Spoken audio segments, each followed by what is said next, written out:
These guys are both named Jay, and this is Brett, and this is Greg. That's Jay, I'm Brett, and that's Greg. That's what he said. Yeah. No, slaves, you mean?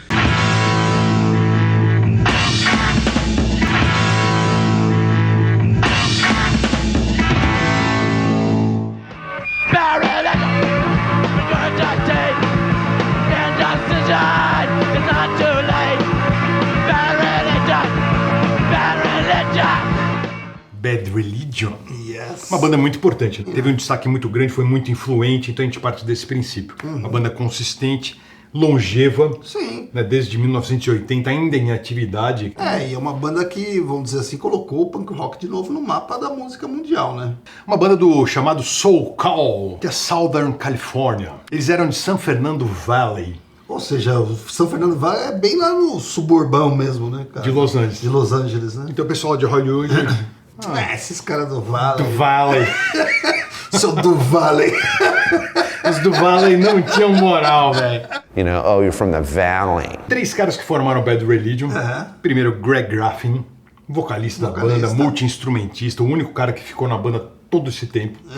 O outro é o Brett Gurwitz, também guitarrista, o cara que criou a Epitaph. E o Jay Bentley, que é o outro cara que é o baixista da banda, que na época não tocava nada. Sim. Como ele era amigo dos caras, queria formar uma banda, propuseram pra ele, porque você não aprendeu baixo, ele... Tô nessa. Legal. Então o Jay e o Greg já eram amigos ali do colégio. Sim. E os caras eram uns nerds mesmo. Eles mesmos falam, por isso que não é em tom pejorativo. O Greg fala, pô, os caras da sala do lado já se dando bem com as meninas e tal, e a gente jogando videogame, vendo filmes, lendo. E eles se juntaram ali no colégio porque eles falavam, nós somos os únicos punks daqui. Não gostavam muito dos punks. Sim, e pra não apanhar, né? Questão de sobrevivência, velho. Vamos andar os 3 juntos, né? Todos muito inteligentes. Então o nível da banda é bem mais elevado, né? Principalmente das letras, né? O Greg Graff escreve muito bem. Dentro do punk rock, então, um dos caras mais inspirados. Ele né? é muito bom nas metáforas, né? Ele não faz aquele famoso vou destruir o sistema, né? Não, ele tem sempre uma sacada muito... Os alvos são os mesmos dos caras do punk. Não era governo, era religião, que foi uma das coisas que motivou o nome da banda. Claro. Way of life, né? O modo de vida dos americanos. Que é aquele consumismo, as pessoas que se conformam com pouco, uma casinha ali no subúrbio, já tá bom demais, tem empreguinho o resto da vida, eles discutiam sobre isso. O Greg Graff, pra você ter uma ideia, o cara é PhD em zoologia. Nossa Senhora. Né? E o Brett também, família judia, então um cara que já tinha um tino comercial. Por isso que ele já começou já fazendo uma gravadora para lançar os discos da banda. First of all, any organized system of thoughts is a bad religion. Any government is a bad religion. Any predetermined idea of how to act is a bad religion. And basically that's what a bad religion is. O Brett falou que se interessou muito pelo punk por causa do Germs, cara, a banda lá do Pat Smear, do Darby Crash. Uma das principais bandas de Los Angeles. Quando ele viu um show dos caras, ele falou, exatamente isso que eu quero fazer na minha vida, Clemente. Os caras decidem fazer a banda, logicamente a procura do nome é importantíssima, eles pensam nos nomes horrorosos. Né? Nossa senhora. É tipo Head Cheese, que eu não vou nem explicar, que é Vaginal Discharge. Vaginal Discharge é legal. Não dá. Aí fizeram uma lista com nomes com bad. Até que eles chegaram em Bad Religion. Que também é um bom nome, né? Dizem que eles ficavam observando aqueles pastores de televisão, que já eram um fenômeno nos Estados Unidos naquela época. Então eles viam aquilo e falavam, nossa, não é possível. Que farsa, né? Então ele falou, a gente não é contra cristianismo, nada. Sim. Eles são contra a religião. Optam pelo Bad Religion, então o Greg tinha 15 anos. Vocês eram novinhos. Muito novinho, cara. E eles montam ali o Bad Religion em 1980, já fazem o primeiro ensaio na sala de visita da casa da mãe do baterista, do primeiro baterista. Que era o Jay Siskraut, eu não lembro o nome dele exatamente, mas era um Jay ali. Fazem o primeiro show numa festa. Sim, onde toca o Social Distortion. Legal, né, cara? Eles abriram pro show Social Distortion. Daí eu já percebi uma coisa. Eu sempre achei que a inclinação dele para aquelas melodias vocais tinha muito a ver com o Mike Ness, que era o vocalista do Social Distortion. Sim. Isso, de uma certa maneira, comprova uma relação entre eles, né? Tem a ver, os dois constroem melodias muito rebuscadinhas. Eles dão uma musicalidade para palavras. Né? Como a gente falou, o Brad Gurwitz, ele vai lá e faz a Epitaph Records. Já para lançar o primeiro EP deles, né? Exatamente, cara. O primeiro EP está lançado em 1981. Opa. Hardcore, pra valer mesmo, vamos pras cabeças. Sim. Crítica política, quer dizer, tinha tudo a ver com aquela cena hardcore, né? Principalmente a cena californiana, que foi muito forte ali em 1980, 81, 82, no começo dos anos 80 era bem presente. Não, e a cena californiana era, tinha o máximo rock and roll, né? Que é a bíblia do punk rock, veio de lá da Califórnia.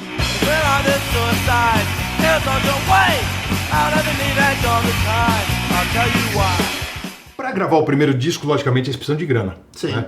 Quem empresta é o pai do Brett Gurewitz. 3 mil doletas. Eles falam que pagaram depois. Caramba. Mas 3 mil dólares eles conseguem, então, lançar o primeiro álbum, que eu e você gostamos muito, né, Eu velho? adoro esse álbum, cara. Aliás, quando saiu o Ratinho, né, chegou pra mim, Clemente, uma banda nova, 1982, primeiro disco, tirou, sabe, fresquinho assim. Eu ouvi e falei, Capa vermelha. How could be hell any worse? Como poderia ser o inferno ser pior do que isso? Então já Nossa. começa com uma crítica pesada. tabete na cara, né, meu?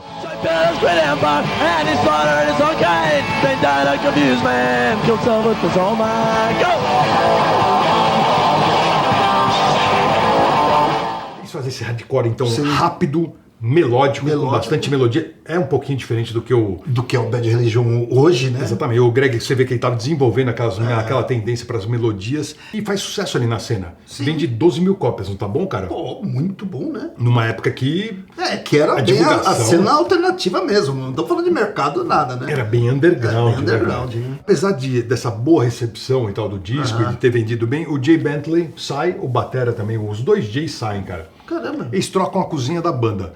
Aí acontece um fato muito inusitado na carreira do Bad Religion, que eles lançam um álbum em 1983, chama sim. Into the Unknown, que é dominado pelos teclados. Daí eu fui ver quem sim. tocar os teclados é o Greg Graffin.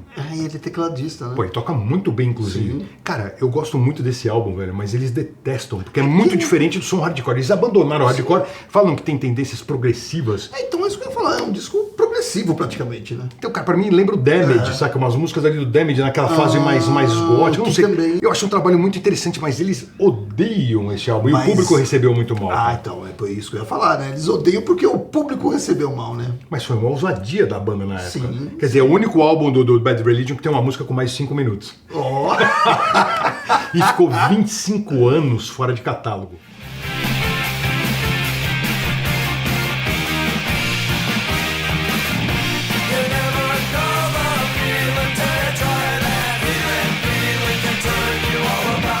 Em 1984, o Brett Gurewitz está com problemas com drogas. Eu achava que eles eram totalmente caretas, mas não então, eram. mas não eram, né? Eles eram nerds, mas não eram caretas. O Brett, pelo menos, tem vários problemas.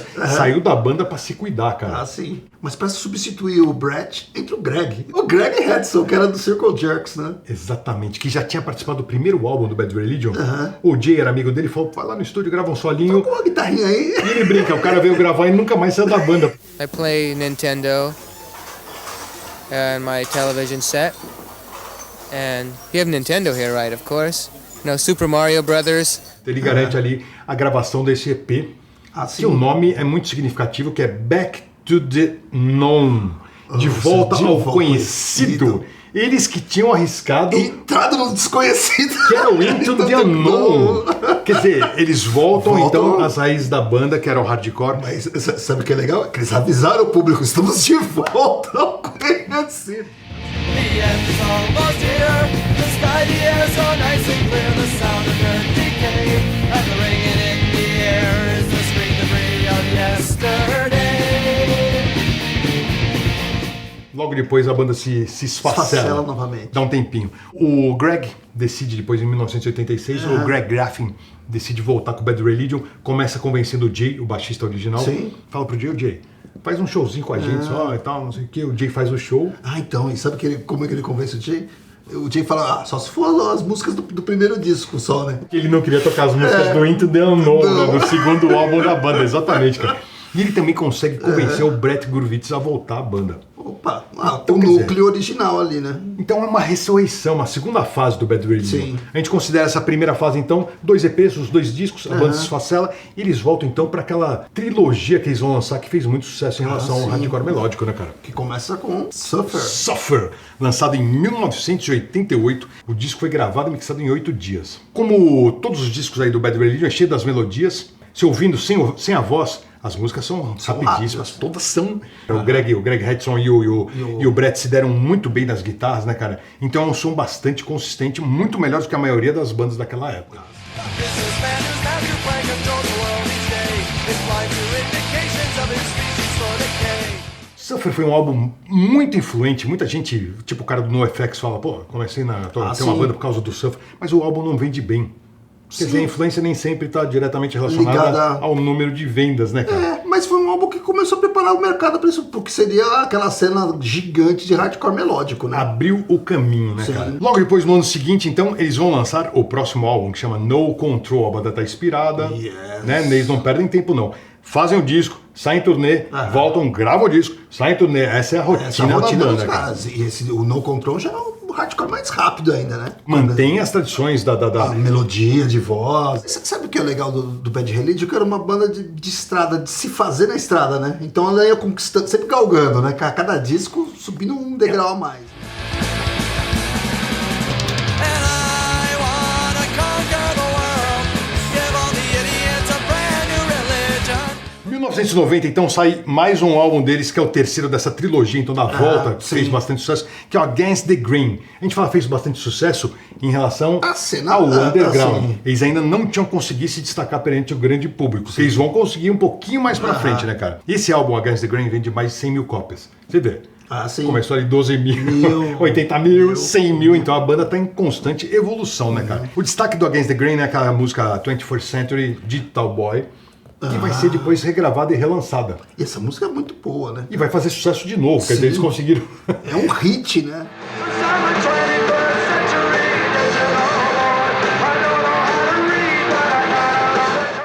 Em 1992, eles fazem um álbum chamado Generator, Clemente, que foi praticamente gravado ao vivo no estúdio. Eles gravavam no estúdio do Brett, né?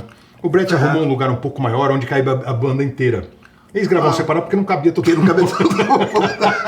Eles queriam fazer uma coisa diferente na carreira da banda, eles arriscam outros andamentos também. Esse álbum gerou o primeiro videoclipe da carreira da banda. Que louco. Que é uma música chamada Atomic Garden. I hope there's nothing wrong out there.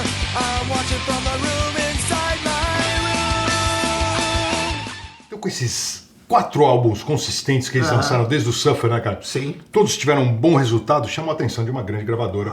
Sim. Eles decidem arriscar um passo maior e vão pra Atlantic. E uma coisa, né, importante nessa época é que a cena alternativa underground estava em voga, né? Porque o Nirvana tinha estourado, todo mundo falando do sub pop, dos selos e tal, e as grandes gravadoras estavam de olho naquelas bandas da cena independente, né? Que é um dos argumentos que foi usado, então, pra convencer os caras a assinarem com a Atlantic. Vocês querem ficar só na limitação da Epitáfio ou vocês querem agora aproveitar esse boom aí e atingir um público maior com a sua mensagem, né? Aquela coisa... Levaram a sua mensagem para mais gente.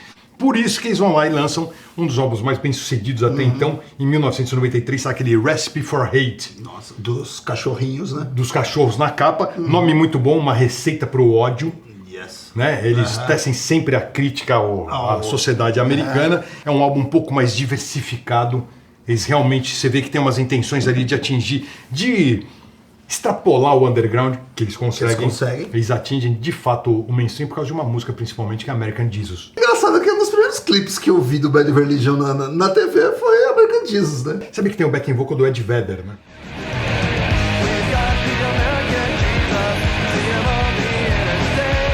Outro som que chamou a atenção nesse disco também, que eu gosto, que é uma música um pouco diferente daquele som mais tradicional do Bad Religion, é Struck a Nerve, que tem um backing vocal da Jonette Napolitano. Lembra do Concrete Blonde? Concrete Blonde.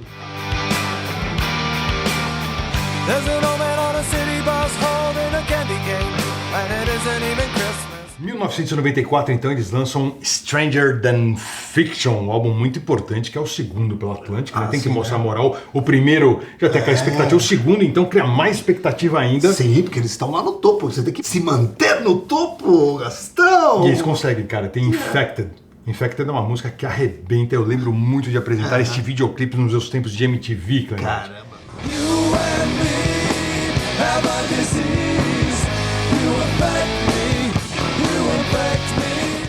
Mas a minha música favorita neste álbum é a que abre o disco, cara, que é Incomplete. Ela é poderosa e tem as guitarras do Annie Kramer do MC5. Nossa, que legal. Mas nessa fase teve mais uma baixa, né? O Brett Gurewitz teve que sair novamente, né? Antes do lançamento do disco, cara. Inacreditável. Cara, antes do lançamento do disco, né? Ele falou assim, eu tenho que me dedicar à gravadora, a Epitaph, cara, senão a Epitaph não iria pra frente. Eles lançaram Offspring, sabiam que tinha potencial, bem, então. Mas a banda arrebentou. E o Rancid também, né? Sim. O Rancid também veio na cola ali, então a Epitaph ficou com uma carga de trabalho que eles não tinham antigamente, que era uma gravadora um pouco mais underground. Eles viraram Um monstro. Pra atender as demandas ali, o Brett teve que se dedicar exclusivamente a gravadora no auge do Bad Religion. O que a banda aconteceu? Ficou todo mundo puto da vida. Ah, Né? sim, né? Foi uma baixa pra banda sensível. Sim, mas né? entrou um cara muito importante que eu gostava muito, que é o Brian Baker.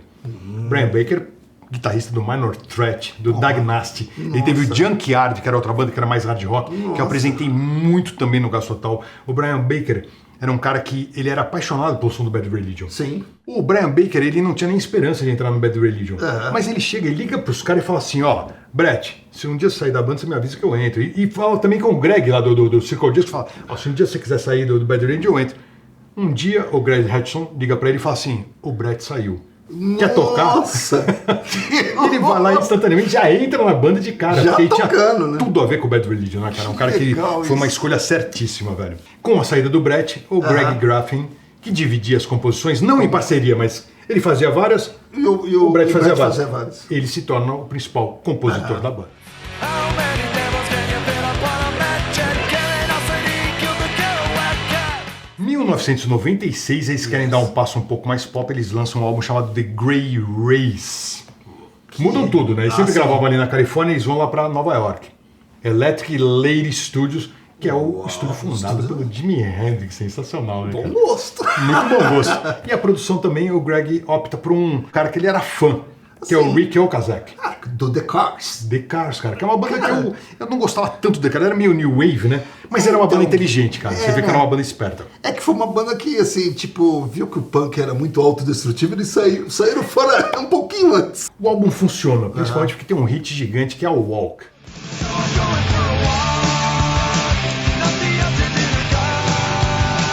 Primeiro sem o Brett Gurewitz. Sim. Quer dizer, eles, todos os álbuns tinham sido gravados com o cara.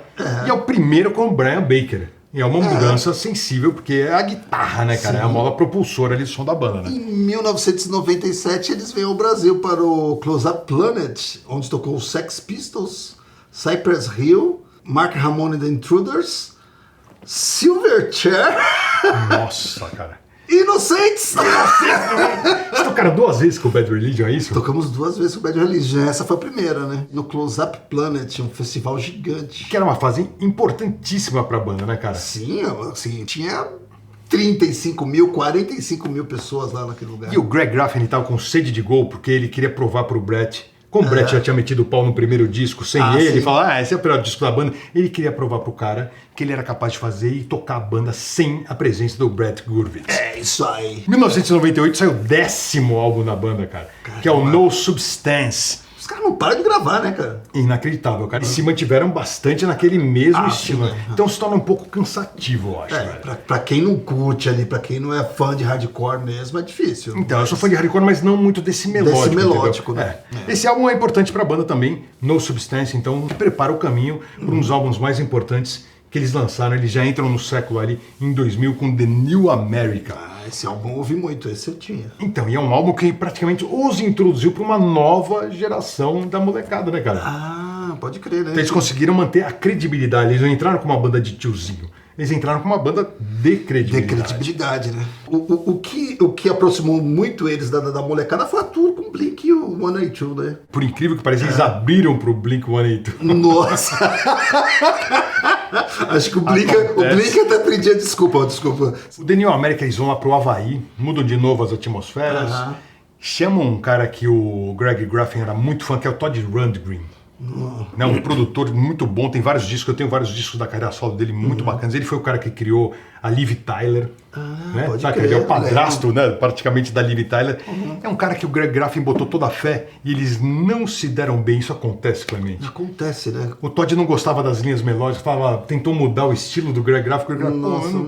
Não se deram bem. As letras estavam um pouco menos politizadas, porque o Greg tinha se divorciado. Ah, tá. Então as letras ficaram mais pessoais. Mais pessoais, que você vê pelo nome das músicas até, né, cara? I Love My Computer, The Hopeless Housewife, A World Without Melody, Um Mundo Sem Melodia. Meu Deus do céu! Dor sentimental. O bicho tava sofrendo, tá? Tava sofrendo, cara. E tem uma das melhores músicas desse disco que eu toquei recentemente no programa de rádio no Gasômetro, que é It's a Long Way to the Promised Land. É um longo caminho até a Terra Prometida.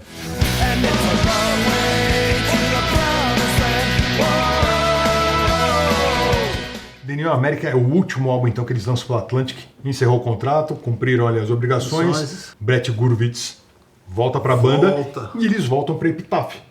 Que legal. E ninguém sai da banda, né? Ninguém sai da banda, exatamente, cara. Eles viram um sexteto.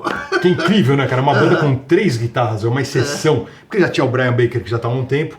O Greg Hudson tá lá desde 1984. Seria injustiça tirar alguém. Sim. Simplesmente o Brett entra na 3ª guitarra ali, velho. É a solução do Iron Maiden também, lembra? Também, né? Que tá, tipo, vai tirar o cara que tá aí, né? A volta do Brett foi muito boa também, porque voltou a causar uma espécie de um conflito saudável entre ele e o Greg para ver quem compunha melhores músicas. Então os dois se inspiram e começam a compor novamente. E os dois querem fazer hardcore, saindo da Atlantic, está na Epitaph, e o disco vem de novo. O disco é lançado em 2002, chama The Process of Belief. E tem poucas músicas com mais de 3 minutos. Eles voltaram, que eles são os fãs que empolvorosos. Voltaram às origens. Eles nunca deixaram de fato. Eles arriscaram outros estilos, mas eles sempre mantiveram aquele caminhozinho seguro que eles sabiam que funcionava. A estreia do batera da banda. Infelizmente, o outro batera, eu esqueci o nome dele agora, ele saiu porque teve um problema físico, cara, ele não conseguia mais tocar. Pode crer. E ele chama esse cara que chama Brooks Wackerman. Que toca muito, né? Toca muito. Esse é o melhor batera que a gente já teve. Caramba. E o cara ficou uns 15 anos na banda também. E tem um destaque aí que é Sorrow, que é uma boa música. Ela começa surpreendente. Um dub, né? Parece The Clash. Nossa, depois... Aí já bate o hardcore. Uma virada... Aproveitando que eles voltaram pra Epitaph, o Brett vai lá e relança todos os álbuns do Bad Religion. Todos mesmo? Menos o Into the Unknown. Aquele segundo álbum de 1983 continua fora de catálogo. 2004 saiu o 13º, é muito álbum, né, Clemente? É muito álbum, já não sei mais o que eu acredito. Eu tô ficando meio perdido também, velho. Esse chama The Empire Strikes First, que eu acho que é uma brincadeira com o nome lá daqueles filmes do Star Wars, né? The Empire Strikes Back, não sei o quê. As letras continuam muito afiadas, que é a grande... pra mim, o grande muito, trunfo, né? Ele escreve muito. Então tem nomes como Social Suicide, bom nome, né? Nossa, ele é bom de nome, né, cara? Ele é bom, cara. E Los Angeles Burning. Los Angeles is burning. Go!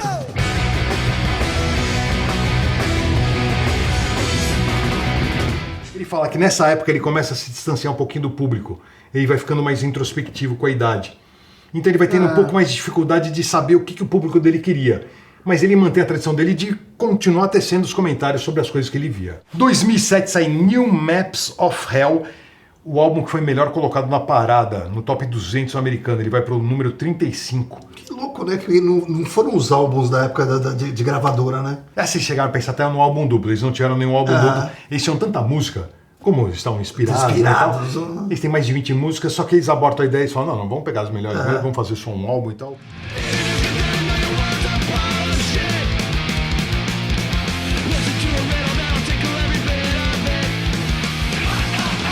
Em 2010 eles fazem uma turnê para celebrar os 30 anos de Bad Religion e eles têm uma ideia muito boa. Eles fazem 30 shows em 30 dias. E em cada show eles tocam 30 músicas. Caramba, velho. É legal, né, velho? É legal isso. E ainda lançam um box com todos os discos da banda relançados. Agora até todos! Incluindo o Into the Unknown. Por causa dessas celebrações todas, cara, eles atrasam então o lançamento do disco que eles vão lançar em 2010, justamente para celebrar esses 30 anos. Sim. O disco chama The Descent of Man. É o disco da celebração. Chegou um pouco atrasado, chegou quase com 31 anos. Ah, então... And not a single drop of clean and rain. Well, let me say, well, there's no place left to hide. Mas eles decidem então lançar mais um álbum, pelo menos. Opa! Em 2013 sai True North, é o nome do álbum. E o Greg dá a entender ali nas mídias sociais que pode ser o último álbum da banda. Ele falou, pô, depois desse álbum a gente vai procurar agora um trabalho mais convencional. Eles criam uma regra. Eles falam assim, esse disco não vai ter nenhuma música com mais de 3 minutos. Esse, infelizmente, é o último álbum com Greg Hudson, que estava desde 1984. Cara. E é o último álbum com Brooks Wackerman também, esse batera que eles gostavam tanto que infelizmente decidiu sair da banda, Que cara. também é um sinal também, né? Que as coisas podem ser que estejam... por água abaixo. A sutileza do nosso querido Greg Graffin vai um pouquinho por água abaixo nesse disco, porque tem umas músicas mais diretas. Uma delas, por exemplo, chama Fuck You. Past is Dead, quer dizer, o passado está morto. Acho que eles estavam meio... E outra que o nome que eu gosto bastante também é Land of Endless Greed, que é a terra da infinita ganância.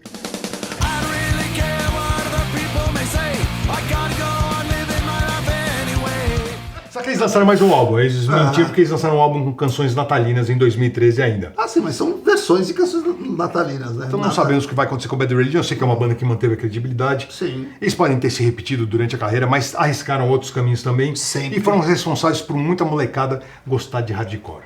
Puseram o hardcore no mapa da indústria musical. Tiro o meu chapéu pra eles. Eu Espero também. que tenhamos cumprido a nossa missão de fazer um revelero deles. Yes. Bem, inscreva-se no nosso canal, siga-nos em nossas mídias sociais. Instagram tá bonito. Yes. Em breve vai ter site. Logo acho que a gente chega nos 100 mil, hein, tio? E vai lá no Apoia-se também. Nóis.